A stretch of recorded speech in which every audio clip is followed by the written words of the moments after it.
Muy bien, compañeros, buen día. Pues en la clase pasada vimos la estructura general de una computadora, así como las partes que conforman su estructura. En esta ocasión vamos a revisar cómo trabajan en conjunto la parte hardware y la parte software de los sistemas de cómputo actuales. El diccionario define a hardware como el conjunto de aparatos que conforman una computadora y software como el conjunto de programas, instrucciones y reglas informáticas para ejecutar ciertas tareas en una computadora. Podemos decir que el hardware es la parte física de una computadora, todo aquello que podemos tocar, y el software son las instrucciones lógicas y los programas que permiten que este hardware pueda funcionar.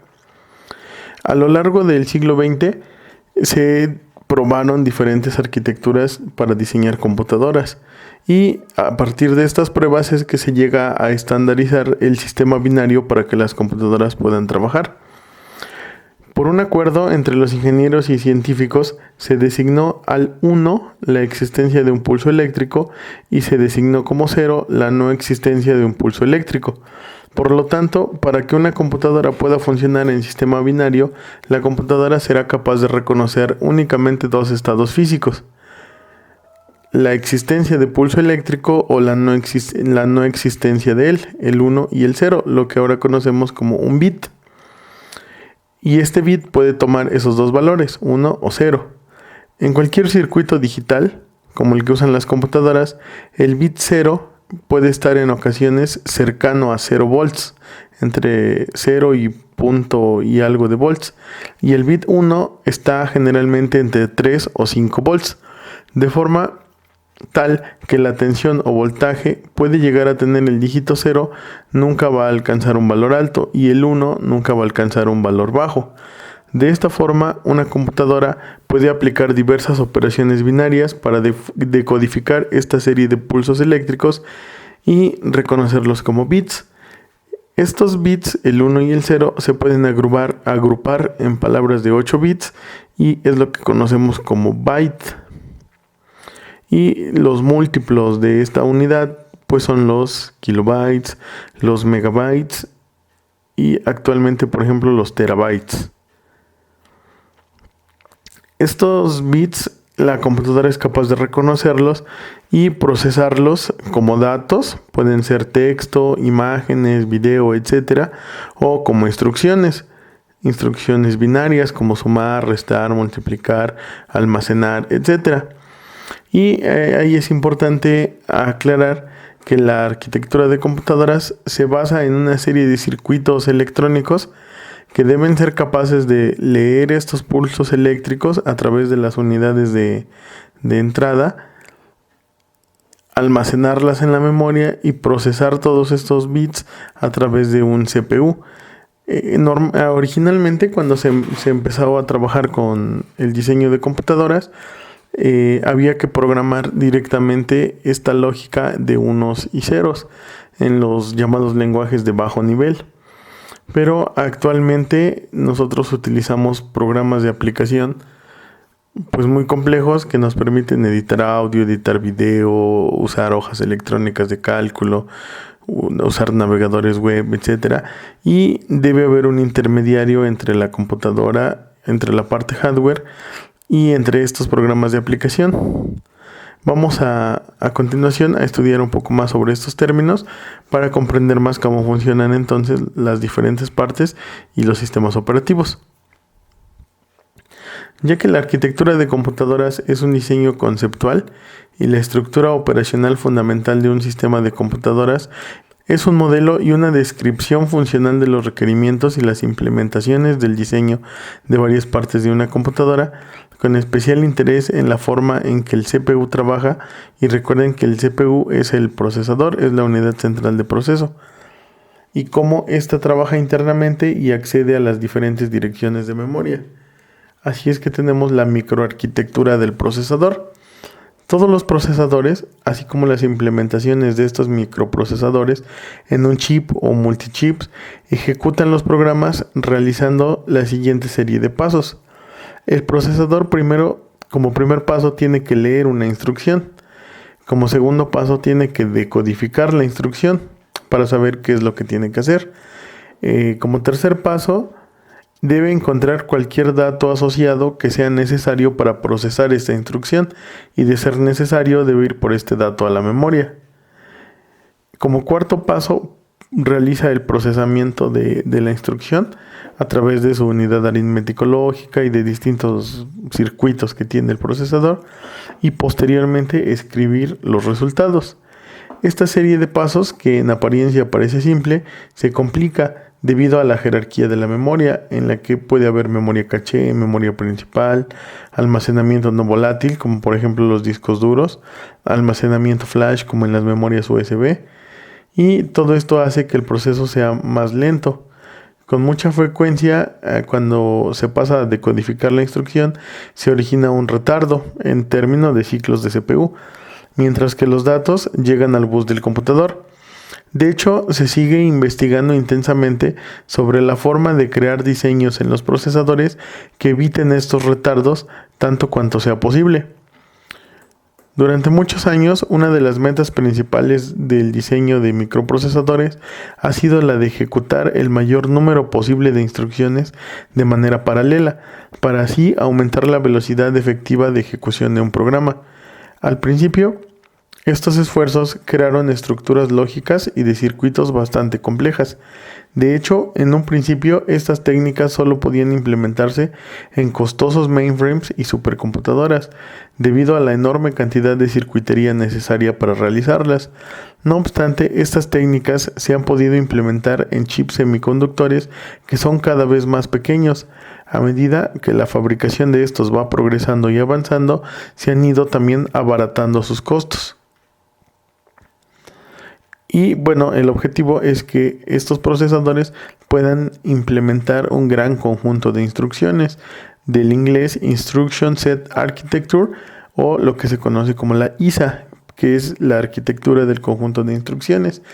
Y esta es una especificación que detalla las instrucciones que una unidad central de procesamiento, o sea un CPU, puede entender y ejecutar. Y recordemos que el CPU es el procesador de la computadora. Este término describe los aspectos del procesador generalmente visibles para un programador, incluyendo los tipos de datos nativos, las instrucciones, los registros, la arquitectura de memoria, las interrupciones, entre otros. Existen principalmente tres tipos de arquitectura: CISC, que es computadora de conjunto de instrucciones compleja; RISC, computadora de conjunto de instrucciones reducida; y CISC, computadora de conjunto de instrucciones simples. Esta ISA, o este conjunto de instrucciones, se emplea a veces para distinguir entre lo que es la microarquitectura del procesador, o sea, los elementos y técnicas que se emplean para implementar este conjunto de instrucciones. Entre los elementos se encuentran las microinstrucciones y los sistemas de caché. Generalmente, los diseñadores de procesadores, o las compañías que se dedican a diseñar y a fabricar procesadores, han tenido una serie de arquitecturas que vamos a estar revisando en esta ocasión, y una de ellas es la familia de procesadores que se conocen como x86, o también conocidos como de 32 bits. Esta familia reagrupa procesadores que son compatibles con el conjunto de instrucciones Intel 8086. Por lo tanto, esta familia representa a ese conjunto de instrucciones, siendo también una denominación genérica que se da a todos los microprocesadores que trabajan con esta arquitectura. Un poco de su historia: en el año de 1978, la compañía Intel fabrica el procesador 8086, que fueron los primeros procesadores que tenían la arquitectura de 32 bits. En el año de 1980, Intel fabrica el procesador Intel 8087, que fue el primer coprocesador numérico que utilizaba esta arquitectura. En el año de 1985, Intel lanza el procesador Intel 80386, que fue el primer microprocesador de arquitectura x86 de 32 bits. En 1993 sale a la venta la familia de los Intel Pentium, que tenían mejor desempeño y una arquitectura superescalar. En el año de 1995, Intel lanza los Intel Pentium Pro, que tenían ejecución fuera de orden y ejecución especulativa. En 1997 sale a la venta el Intel Pentium II, que mejora la velocidad del código de 16 bits. En 1999 el Intel Pentium III, que tenía una introducción a las instrucciones SSE. En el año 2000 el Intel Pentium IV, que tenía igual mejoras en su conjunto de instrucciones. Y en 2005 el Intel Pentium D. Y para 2006 el Intel Core 2, que vimos en muchas computadoras y que tenía una microarquitectura Intel P8 que permitía un menor consumo, ya permitía múltiples núcleos y soporte de visualizaciones en hardware. De igual forma, como contrapeso a la compañía Intel, la compañía AMD lanza en 1996 el AMD K5, que era un rival directo del Intel Pentium, y en 1998 el AMD K6 para competir directamente con el Intel Pentium II. Y esta era es la arquitectura de 32 bits conocida como x86, pero también se empezaron a trabajar procesadores que trabajan a 64 bits y también conocidos como x86 64 en Intel y como AMD 64 para la compañía AMD. Esta es la versión de 64 bits del conjunto de instrucciones x86. Soporta una cantidad mucho mayor de memoria virtual y memoria física de lo que es posible a sus predecesores, permitiendo a los programas almacenar grandes cantidades de datos en la memoria. Estos procesadores también proveen registros de uso general de 64 bits y muchas otras mejoras. Esta especificación fue creada por AMD y ha sido implementada por AMD, Intel y otros. Es totalmente retrocompatible con el código de los procesadores de 32 bits debido a que el conjunto de instrucciones está implementado en hardware sin ningún tipo de emulación. Los programas pueden ejecutarse en x86 y pueden correr sin ningún tipo de penalización si es que tenemos procesadores de 64 bits, mientras que las aplicaciones existentes fueron recodificadas para aprovechar las características de este nuevo procesador. Algunos ejemplos: por ejemplo, en la compañía AMD tenemos los procesadores Ryzen 3, Ryzen 5 y Ryzen 7 que se usan mucho en la actualidad, y dentro de los procesadores Intel está la familia de los Intel Atom, los Intel Pentium Dual Core, el Core 2 Duo, el Core 2 Quad y los procesadores Core i3, Core i5, Core i7 y actualmente Core i9. Todo esto es para que podamos comprender lo complejo que es que la computadora pueda realizar sus operaciones. A nivel físico hay un diseño de circuitos que trabajan con bits, con unos y ceros, o sea, con pulsos eléctricos. Después debe haber un nivel lógico que permita que todo esto interactúe con los diferentes componentes de la computadora, con el procesador, con la memoria y las unidades de entrada-salida. Cuando pasamos a nivel de software, debemos tener un firmware, que son los drivers o los controladores del hardware, y un compilador que permita a todos los programas de aplicación ejecutarse, y es como la interfaz que va a permitir al usuario comunicarse con el hardware, y todo ello se logra a través de lo que se conoce como el sistema operativo. Los programas de aplicación vienen siendo por ejemplo Word, Office, Excel, un navegador, un reproductor de música, etc. Pero para poder obtener los recursos de la computadora es necesario contar con un sistema operativo. Un sistema operativo, del inglés Operating System, es el software principal o el conjunto de programas de un sistema que gestionan los recursos de hardware y nos proveen servicios a los programas de aplicación y se ejecutan en modo privilegiado. El sistema operativo es el software más importante de una computadora. Es necesaria para que funcionen otros programas y cada computadora de uso general debe tener forzosamente un sistema operativo instalado. Los sistemas operativos nos permiten realizar tareas básicas como reconocer la conexión del teclado, enviar información a la pantalla, gestionar nuestros archivos, gestionar los directorios en el disco y controlar los distintos periféricos de entrada y de salida que tengamos en nuestro equipo. En sistemas grandes, el sistema operativo tiene incluso mayor responsabilidad porque es como un policía de tráfico que asegura que los programas y usuarios estén funcionando al mismo tiempo, pero que no interfieran entre ellos. El sistema operativo también es responsable de la seguridad, asegurándose de que los usuarios no autorizados no tengan acceso al sistema. Los sistemas operativos proporcionan una plataforma de software encima de la cual otros programas, los programas de aplicación, van a poder funcionar.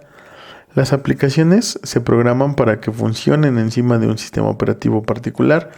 Por tanto, la elección del sistema operativo determina en gran medida la aplicación que puede utilizar. Y hay una serie de características que tienen los sistemas operativos. La conveniencia. Un sistema operativo hace más conveniente el uso de una computadora. La eficiencia. El sistema operativo permite que los recursos de la computadora se usen de la manera más eficiente posible. Habilidad para evolucionar. Un sistema operativo deberá construirse de manera que permita el desarrollo, prueba o introducción efectiva de nuevas funciones del sistema sin interferir con el servicio. El sistema operativo es encargado de administrar el hardware. Es el sistema operativo quien se encarga de manejar de mejor manera los recursos de la computadora en cuanto a hardware se refiere. Esto es, asigna a cada proceso una parte del procesador para que pueda compartir los recursos. Relacionar dispositivos. El sistema operativo también se debe encargar de comunicar los dispositivos y periféricos y lo gestiona a través del kernel. El sistema operativo también es el encargado de organizar los datos para tener un acceso rápido y seguro. El sistema operativo es encargado de manejar las comunicaciones en la red y permite que el usuario maneje con alta facilidad todo lo referente a la instalación y al uso de las redes de las computadoras. El sistema operativo facilita la entrada y salida. Un sistema operativo debe hacer fácil al usuario el acceso y manejo de los dispositivos de entrada y salida de la computadora. El sistema operativo evita que otros usuarios interfieran.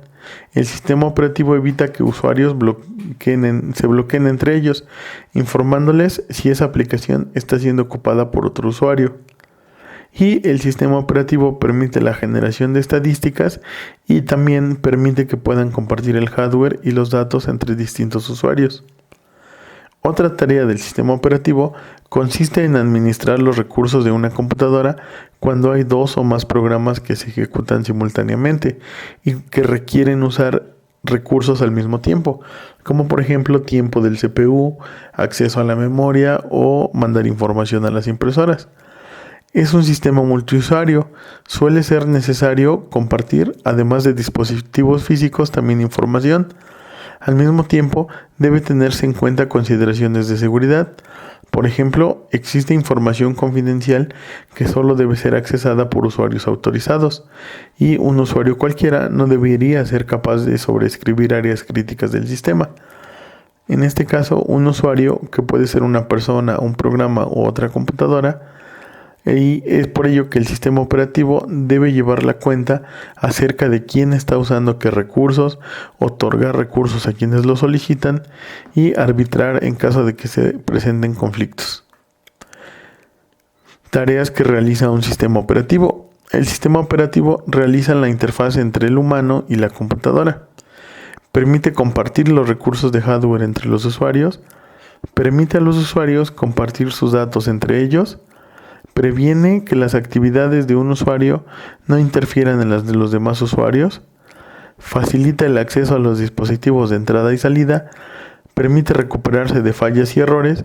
Y permite llevar el control del uso de los recursos. Y existen muchos sistemas operativos, aunque generalmente solamente la mayoría de personas utiliza Windows, pero es conveniente saber que existe una gran variedad de sistemas operativos y No todos son de licencia, algunos son de licencia o algunos son open source. Esto quiere decir que son de código abierto y no cobran por su uso. Y bueno, vamos a ver algunos ejemplos de sistemas operativos para computadoras, para dispositivos móviles y para relojes inteligentes. Para sistemas operativos para computadoras, los más populares son los Windows, que han estado presentes desde el año de 1985, cuando nace la versión de Windows 1.0. En el año de 1990, la versión de Windows 3.0. En el año de 1995, la versión de Windows 95. En el año 2000, Windows Millennium. En el año 2001 nace Windows XP o Windows XP. Y en el año de 2006, Windows Vista. En el año de 2009, Windows 7. En 2012 se lanza la versión de Windows 8. Y desde el año de 2015 tenemos el Windows 10, que es el que trabajamos actualmente. Para sistemas operativos también existen, por ejemplo, Mac OS para todas las computadoras de Apple y bastantes distribuciones del sistema operativo Linux, como por ejemplo el Chrome OS, Ubuntu Linux, Fedora, etcétera. También existen diferentes sistemas operativos para los dispositivos móviles. Los más populares son iOS y Android, pero existen otros como BlackBerry OS, Windows Phone, Windows 10 Mobile, Firefox OS y Ubuntu Phone OS. Y de igual forma existen sistemas operativos para smartwatch o relojes inteligentes que pueden ser Android Watch OS y Android Wear. Actualmente, como lo comentábamos, por ser el más popular en este curso, vamos a usar lo que es Windows 10, que es el sistema operativo Windows que está vigente en la actualidad. Fue desarrollado por la compañía Microsoft como parte de la familia de sistemas operativos Windows NT y fue dado a conocer oficialmente en septiembre del 2014. Seguido de una breve presentación en una conferencia, entró en fase beta de prueba en octubre del 2014 y se liberó al público en general el 29 de julio de 2015. Microsoft describe a Windows 10 tanto como un sistema operativo como un servicio, ya que puede recibir actualizaciones para sus diferentes características y funcionalidades. Tiene la habilidad en entornos empresariales para recibir actualizaciones no críticas en un ritmo más lento, o también permite soporte a largo plazo para solo recibir actualizaciones tales como parches de seguridad. En Microsoft demostraron que las metas de este modelo son reducir la fragmentación en todas las plataformas de Windows, y Microsoft pretende que Windows 10 esté instalado en al menos 1,000 millones de dispositivos en 2 o 3 años después de su lanzamiento. Este sistema operativo requiere de unos requisitos mínimos a nivel de hardware para poder trabajar. Por ejemplo, necesita de un procesador que sea de arquitectura de 64 bits, que trabaje a 2 GHz o más, ese es lo recomendado. También necesita al menos 4 GB de memoria RAM. Y recomienda también el uso de una tarjeta gráfica que tenga el Windows Display Driver Model 1.3 o más reciente. Recomienda también una pantalla que sea de una resolución mínima de 1366 por 768 píxeles o superiores y un espacio en disco duro y de preferencia que sea un disco de estado sólido. De igual forma se recomiendan dispositivos de entrada y salida que sean compatibles. El vertiginoso desarrollo que ha alcanzado, la ausencia de licencias para la copia, modificación y distribución de Windows hacen que surjan otras alternativas, como por ejemplo el sistema operativo Linux, que es un candidato muy fuerte a ganar cada día más usuarios en el mundo. Al ser un curso de informática en general, estos temas deben quedarnos claros para poder entender mejor cómo trabaja una computadora, cómo interactúan los diferentes componentes de hardware a través del sistema operativo para que nosotros podamos entonces ya trabajar con los programas de aplicación, como los que vamos a estar viendo más adelante en el curso, que tienen que ver directamente con la suite de ofimática, los procesadores de texto, las hojas de cálculo, las diferentes programas que existen bajo plataformas web, etcétera. Esto es muy importante porque nos permite entender por qué va ligado el sistema operativo al hardware que tenga nuestra máquina, porque a veces no es posible actualizar simplemente el software. En ocasiones algunos clientes pues tienden a llevarnos computadoras ya atrasadas y dicen, no, es que quiero que la actualices, pero pensando que simplemente es de instalarle el software, pero vemos en esta presentación que es importante que todo el software que instalamos en nuestra computadora vaya de la mano de los componentes hardware, porque si no, lo único que vamos a provocar es que la computadora vaya muy lenta, que los recursos no sean suficientes y que no podamos trabajar. De igual forma, tenemos que seguir el caminito entre nuestro hardware, el sistema operativo y los programas de aplicación que vamos a instalar o a trabajar. Es bueno conocerlo para tener un mayor conocimiento general sobre cómo trabaja una computadora y comprendamos mejor los diferentes programas que vamos a estar utilizando en este curso. Pues por mi parte, en esta ocasión sería todo. Muchísimas gracias. Están en la plataforma el cuestionario y nos vemos en la siguiente clase. Muchísimas gracias.